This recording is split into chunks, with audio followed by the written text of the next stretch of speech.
بسم الله الرحمن الرحيم. السلام عليكم ورحمة الله وبركاته. الأهلي بيفوز بصعوبة.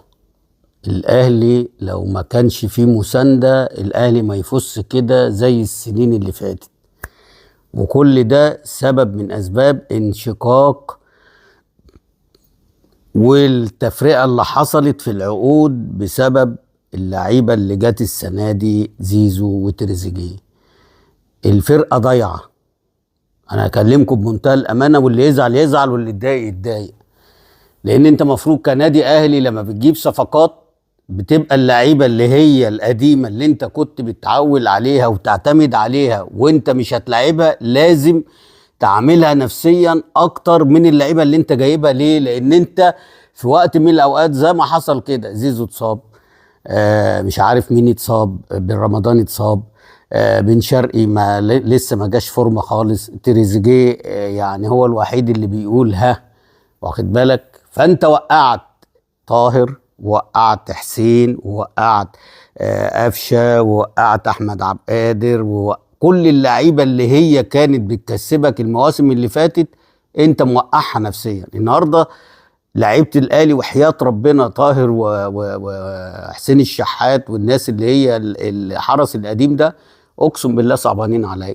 ديانج النهارده مش عارف يباص، حسين مش عارف يباص، حسين مش عارف يعمل تغيير الاتجاهات بتاعته اللي هو بيتميز بيها. ليه؟ لان الراجل مره واحده كده اللجان اتسلطت عليه في كاس العالم للانديه لما نزل 12 دقيقه والدنيا هاجت عليه وقال لك هو السبب. طب واللي ضيع ضربه الجزاء واللي ضيع الانفراد اللي هو ما حصلش، واخد بالك؟ يعني اللي ضيع ضربة الجزاء واللي ضيع الانفراد محدش كلمهم، والراجل اللي نازل 12 دقيقة عايز يثبت نفسه عشان انتوا جايبين لعيب بنص مليار جنيه، فهو عايز يقول لكم انا هو انا الاساس. فحتى لو بقى اناني ضيع واحدة ضيع اتنين فانتوا شايلتوه الليلة. فاتضح ان انتوا من ساعة كاس العالم للأندية الاهلي يتعادل او يخسر تشيله حد الليله من الحرس القديم، مره الشناوي، مره حسين الشحات، مره محمد هاني، مره ديانج الماتش اللي هو بتاع اللي هو الاخير ده، اللي هو قبل الاخير ده اللي هو بتاع بيراميدز. فحاجات كتيره كده بصراحه انتوا اللي وقعتوا اللعيبه، مفكرين ان اللعيبه اللي جايه دي خلاص لا حد هيتصاب ولا حد هيبقى مستوى وحش، خلاص انتوا جبتوا احسن لعيب في العالم، جبتوا ميسي ورونالدو وبنزيما ومعرفش ايه، ان اللعيبه دي خلاص هتلعب ال90 دقيقه وهتلعب كل الماتشات. لا طبعا، نظريه غلط جدا وخاطئه جدا ان انت اعتمدت على لعيبه لا في انسجام ولا في فتره اعداد كويسه ولا في هم اصلا لعيبه عندها اصلا حلول. هو يمكن تريزيجيه شويه، واخد بال حضرتك؟ ضغط على الحكام من ماتش الانبي، الراجل بيطرد ويجي الفار يقول لك لا الفار ده ملاكي، معروف. يعني النهارده حتى الجون الثالث اللي دخل الراجل واقف اوفسايد، انت جايب لي الخط من بدايه الكوره، طب نهايه الكوره اللي هي جت جون الراجل واقف على الخط لوحده ياسر ابراهيم، هي ما جاتش في ايده، جت في جنبه. بس هي المشكله كلها ان الراجل جاب لنا الخط من ورا في بدايه الكوره. يا انت بتضحك على مين يا جدع؟ انت بتاع الفار بتضحك على مين؟ ما تدوا الدوري وخلاص للاهلي وريحونا زي السنه اللي فاتت. ما انتوا برضو السنه اللي فاتت اديتوا الدوري للاهلي، يعني غيرتوا لوائح وغيرتوا حكام وقلتوا لا وينسحب وما اعرفش ايه، ورابط خد الدوري. يبقى احنا واجعين قلبنا ليه؟ يبقى انتوا جايبين فار ليه؟ يبقى انتوا بتطالبوا بفلوس الفار والكهرباء ليه؟ مع الفار دلوقتي انتوا الماتش اللي فات طلعتوا وعملتوا عليه حمله عشان ان هو ما حسبش ضربه الجزاء بتاعت محمد طاهر وهي مش ضربه جزاء. لا ده الجون بتاع تريزيجيه الكرة عدت الخط، لا مش جون، لان لو جون كان الراجل اللي قاعد على الفار كان جابها لك. بس هيكتوا الدنيا عشان تلغوشوا على ضربة الجزاء بتاعت اسلام عيسى، واخد بالك؟ وبعدين النهارده مثلا هات لي، انا هقول كلمة بقى واللي يزعل يزعل واللي ما يزعلش يبقى راجل بيفهم. يعني النهارده الحرس بامكانياته دي يقدم ماتش كبير زي ده، وسيراميكا الماتش اللي فات باللعيبه وبالمدرب انا حاسس ان في حاجه، يعني ما سامحوني بقى، في هل فرقه سيراميكا اللي هي فرقه ممكن تنافس على الدوري تبان بالشكل ده الماتش اللي فات والنهارده الحرس على قد امكانياته بيجيب جونين في النادي الاهلي، وكان هيجيب التالت الانفراد اللي هو مصطفى شوبير صدها.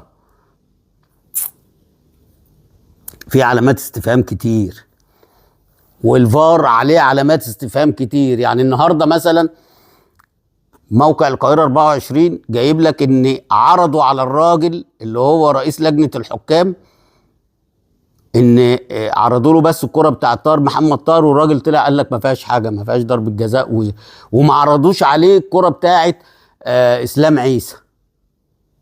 يعني ما عرضوش عليه الكرة يبقى هل ده عدل؟ هل دي كرة؟ انا نفسي اعرف مين اللي ماسك المنظومة، نفسنا نعرف بقى مين اللي ماسك المنظومة اللي هو بيكهرب الحكام كده وبيخليها تنزل تغير ضمايرها وتغير اسلوبها ليه يا جدعان؟ في ايه؟ ده كرة قدم، اللي يكسب يكسب واللي يخسر يخسر. ايه المشكلة؟ هو انا كل مرة يعني انت بقالك 3 ماتشات عليك علامات استفهام. ماتش طرد الشناوي في ماتش انبي ممكن كنت خسرت ما كنتش تعادلت. الماتش اللي فات كرة ضربة الجزاء بتاعت اسلام عيسى ممكن تتحسب والشناوي يصدها. ليه انت ما اديتلوش حق الناس دي؟ وبعد كده لو انت اديتهم حقهم ممكن ربنا يكرم وان الشناوي يصدها او الكره تطلع في الاول، ولو دخل الجون يبقى حق الناس دي لانها اجتهدت. النهارده الجون الثالث اوفسايد بفدان، ياسر ابراهيم واقف على الخط لوحده وكره جت في القائم وجات له وحطها، والراجل بتاع الفار بيجيب لك الخط من بدايه الكوره من اول وهي رايحه لتريزيجيه. احنا مالنا؟ احنا عايزين اللي هو واقف على الخط لوحده دي، معهوش حد، كله في ظهره، واقف هو هنا ليه؟ في موقف تسلل ليه؟ اذا كان الحارس لما بيطلع شويه ويجي المدافع بتاعه يغطيه واخد بالك يقول لك لا جون، عشان ان هو اصلا لازم 2 مش 1. ما بالك ده واقف لوحده، ما بالك ده واقف لوحده.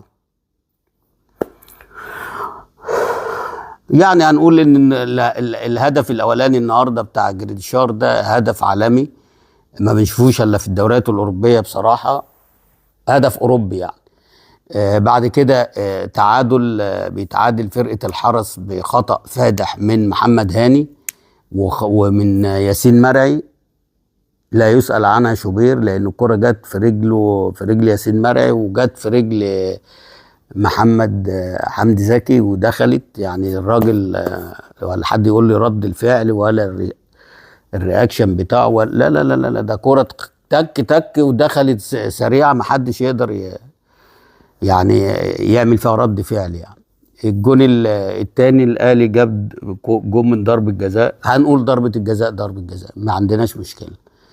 جون بعد كده الحرس اتعادل. بعد كده الجون الثالث ده اللي عليه شكوك كتيره وعليه كلام كتير، والفار بقى لو هو فعلا في ضمير جيب لنا الخط اللي هو كان واقف عليه الراجل اللي اسمه ياسر ابراهيم، مش تجيبها لنا من ورا وتضحك علينا، والحكم بعد ما يحسبها يقعد يضحك مع الراجل. يعني مش انا انت قول لي تتحمل بقى، انا مالي؟ يعني 3 بونت والماتش اللي فات 3 بونت الاهلي ما استحقهمش بصراحه. يعني حتى كمان التعادل بتاع انبي الاهلي ما استحقوش. الناس هتقول لي انت ضد الاهلي، لا انا بقول العدل، انا بقول عدل ربنا، وعدل ربنا ان الاهلي بالشكل ده اقسم بالله يعني المفروض انا يعني اخلي الناس اللي هي بتكتب العناوين النهارده هقول له رجع لنا الاهلي يا خطيب، لان اللي بيلعب ده مش النادي الاهلي، لان انت بوظت اوضه اللبس يا كابتن محمود بالصفقات اللي انت جبتها، وعملت عبء على اللعيبه واديت امل للجماهير ان هي هتاخد كل البطولات، والصفقات بصراحه مش في مكانها. يعني احنا دايما نقول الراجل المناسب في المكان المناسب. الصفقات دي جت شلفت الفرقه كلها وعملت انقسامات في الفرقه وعملت شروخ في الفرقه كبيره وفي ناس زعلانه وفي ناس متضايقه وفي ناس، وكل دي النفسيات دي هي السبب في الحاله اللي النادي الاهلي وصل لها. والتغييرات طبعا سمك لبن تمر هندي مش عايزين نتكلم عليها، ولكن انت طالما معاك حمايه فبتكسب، طالما ان في حد في ظهرك في اي وقت هيكسبك فانت اعمل اللي انت عايزه بقى يا كابتن عماد، تلاعب فلان مكان فلان. وفي لعيبه اصلا في الملعب مش قادره تشيل رجليها من بدايه الشوط الثاني. يعني محمد هاني الشوط الثاني من الماتش اللي فات واضح ان هو مرهق ومش قادر يشيل رجله، ورغم كده انت سايبه لاخر المباراه. تريزيجيه هتقول لي ده انا سايبه عشان يجيب الجون، بس هو انتاجه طول المباراه مش موجود، نزل حد يعمل حركه اكتر منه. وطبعا طلع حسين الشحات قضى عليه، وطلع طاهر محمد طاهر قضى عليهم، حتى اللي هو النفس الاخير اللي هم كانوا هيتنفسوه ان احنا ممكن ناخد الفتره اللي جايه عشان اصابه زيزو وعشان اصابه بن رمضان وعشان انت قضيت عليها. هقول حاجه اخيره، انت النهارده مقعد الشناوي ليه؟ عشان ان هو مرضيش يروح للجماهير وشد ايد وليد صلاح ونطر ايده ومرضيش يروح معاه؟ انت بتعاقبه يعني؟ طب قفشه هتقول لي ان هو عنده السمانه، طب السمانه دي هو لعب الماتش اللي فات ولا عشان ما راحش للجماهير؟ يا ريت تعملوا الكلام ده بقى يا كابتن وليد على كل اللعيبه بقى، كل اللي يخرج عن النص اعمل معاه كده. يبقى انت كده بترسي تاني قيم ومبادئ النادي الاهلي اللي احنا كنا عارفينها او اللي احنا مرينا عليها يعني. فالاهلي النهارده بياخد 3 بونت، انا من وجهه نظري ما يستحقهمش.